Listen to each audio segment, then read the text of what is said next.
But I think that soil building is by far the most important aspect of what we're talking about doing. And even though I'm an entomologist, I'm just fascinated with what's in the soil and what you can have in the soil if you understand the advantages of no-tilling and mulching.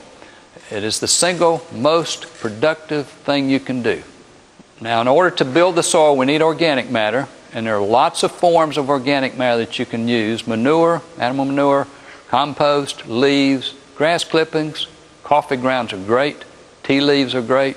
Fruits and vegetable scraps, newspaper, wood ashes, cardboard, malt chips, anything. Anything that's organic you can use as long as it's not contaminated, with some type of chemical that would undo your objective of having and most of the ink now in newspapers is soy-based, so that's not a problem as far as being organic.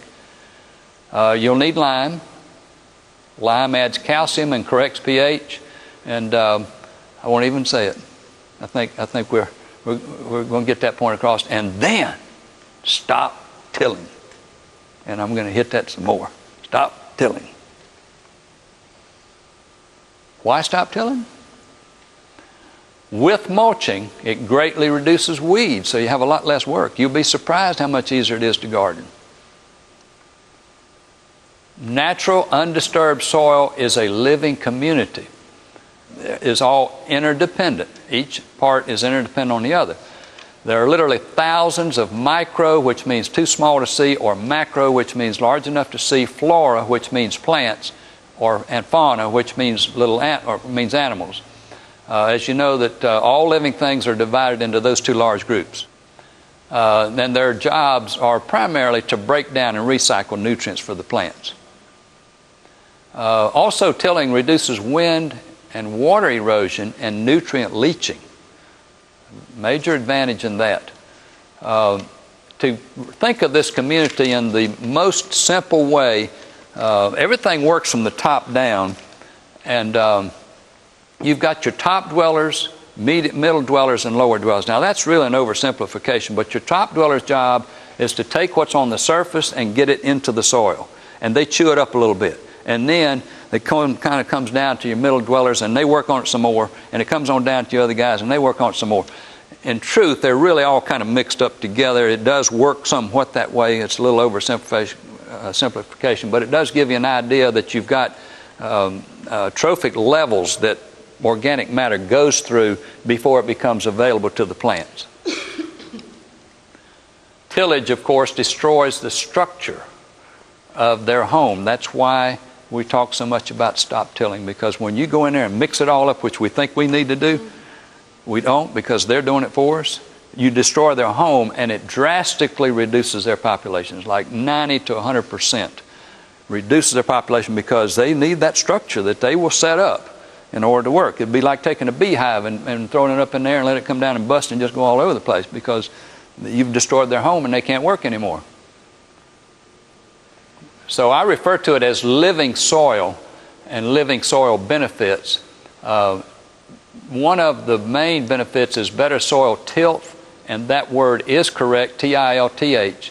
And the definition of that is the physical condition of the soil relative to plant growth. You want it to be better, and not tilling gives you better tilth.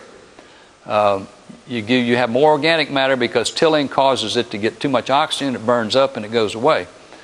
You get more humus, which is the black organic matter that's broken down. It's what makes soil, good rich soil, look black. You have more porosity. The soil is looser and more open. Therefore, you get more air into the soil and therefore more oxygen for the plant roots. Did you realize the plant roots need oxygen and not just the upper part of the plant? You get better water infiltration because the soil is more porous.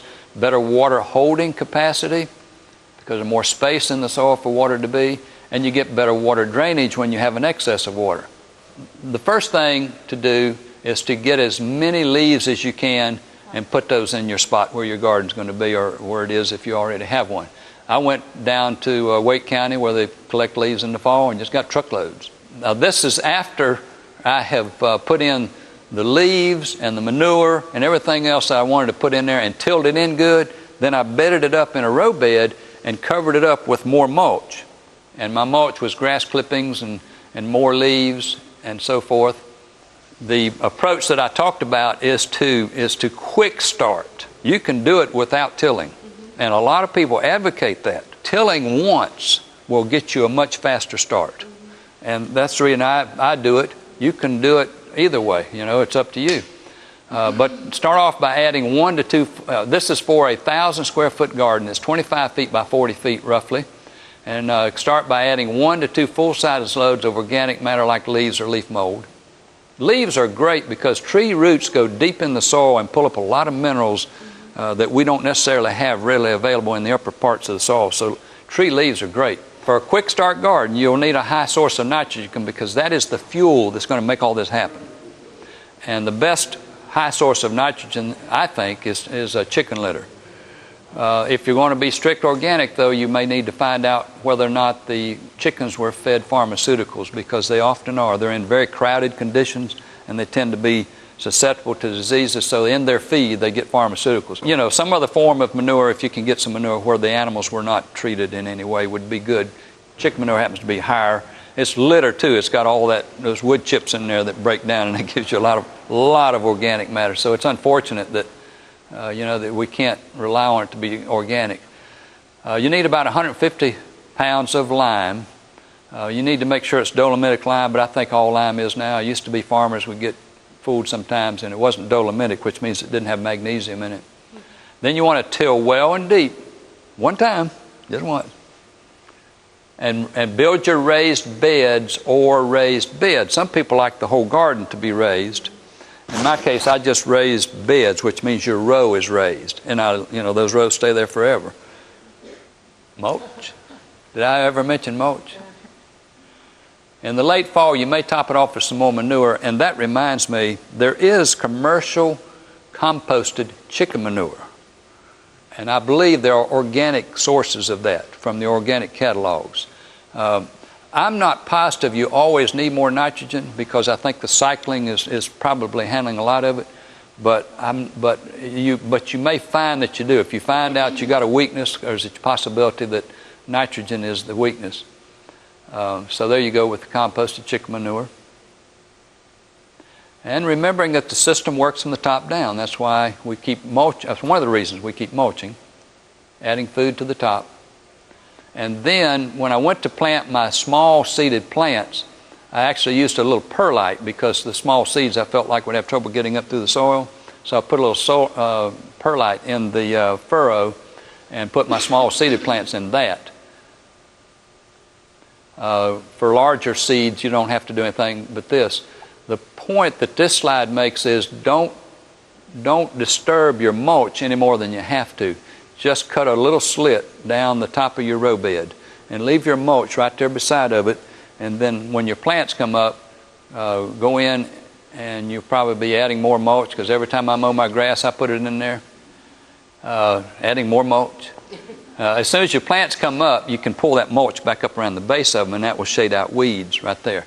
So the less you disturb the soil, the better. I think we're probably well along now in getting that point across. But just keep adding mulch, because that is the source of your future nutrients.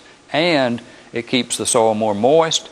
It keeps it shades out weeds, so that you really do not have much of a weed problem when you're not disturbing the soil and you mulch it. A lot of people use newspapers first and then mulch. I've never done it, but I think that probably is beneficial. And that's what I carried to the kitchen one evening, and my wife decided to take a picture of it and show you what a no-till organic garden can produce. And I did my flower beds the same way.